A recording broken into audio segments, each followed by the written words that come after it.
Let's talk about index funds, the darling of Wall Street. But in so many ways, they've been weaponized to destroy your values and the future of our children and grandchildren. Now, index funds are a great concept. I'm not against them. Essentially, they offer investors a way to buy the whole market, or at least a sector of it, all at once. With online trading, you can buy shares in 500 or more companies with a click of a button and $100 or even less. No more having to bet on individual stocks, and they work beautifully, at least when the stock market's moving higher. The idea of index funds began in 1960, just a little bit before I was born. Edward Renshaw and Paul Feldstein published a paper with the title, "The Case for an Unmanaged Investment Company." It was published in the Financial Analyst Journal, and it was a shocker. At the time, there were 250 mutual funds, including one from my old boss, John Templeton. Renshaw and Feldstein thought that 250 was too many choices. Guess what? There are around 10,000 mutual funds available today.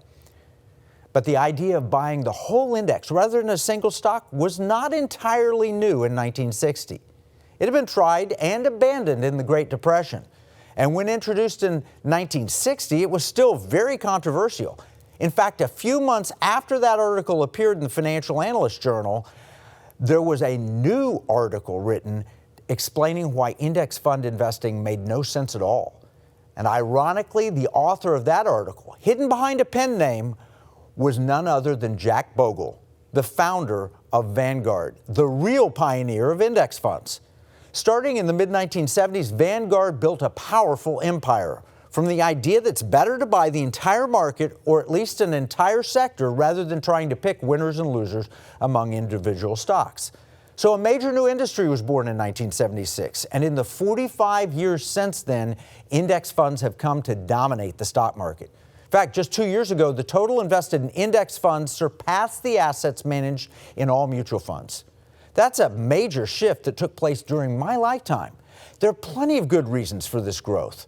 The biggest of these is what led Jack Bogle to create the industry. The fact is that the average money manager underperforms the stock market, and the average underperformance matches closely with the fees being charged and the cash being held. Let's talk about the cash part first. Managers picking stocks always keep some cash on the sidelines as dry powder in case something good becomes available or to hedge against a market drop.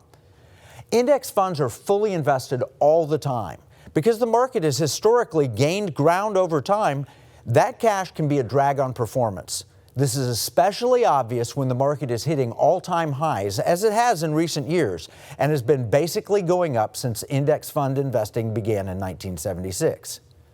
Beyond being fully invested, mutual funds also generally have lower fee structures. They rarely have transaction costs because they're buy and hold as long as the stock remains in the index.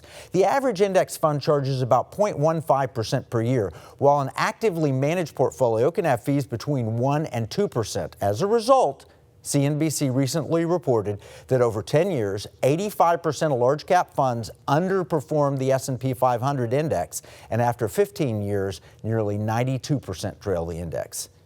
Now, there are some investment advisors who've built their entire careers by selling clients on the many very valid advantages of index funds. And the industry has really taken off with more modern inventions of things like exchange-traded funds, also known as ETFs. These are the simplest form of index funds, and as a result, ETFs now have over $9 trillion of assets. ETFs, combined with online trading, have made buying the market simple, convenient, and affordable.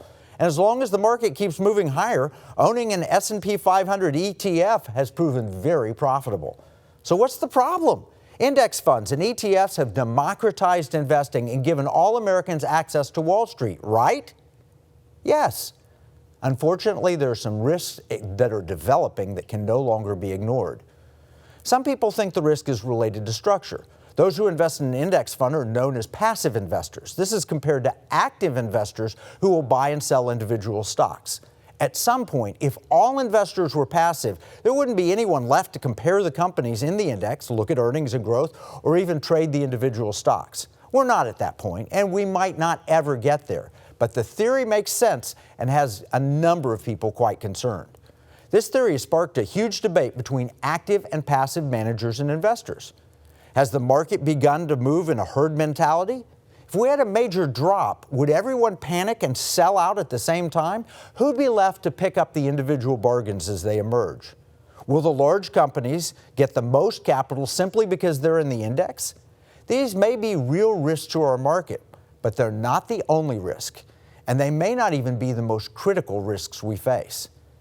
As was the case of the unjust steward, there may be a sinister force at work, ready to use the index fund structure to take political power and sell out to American enemies.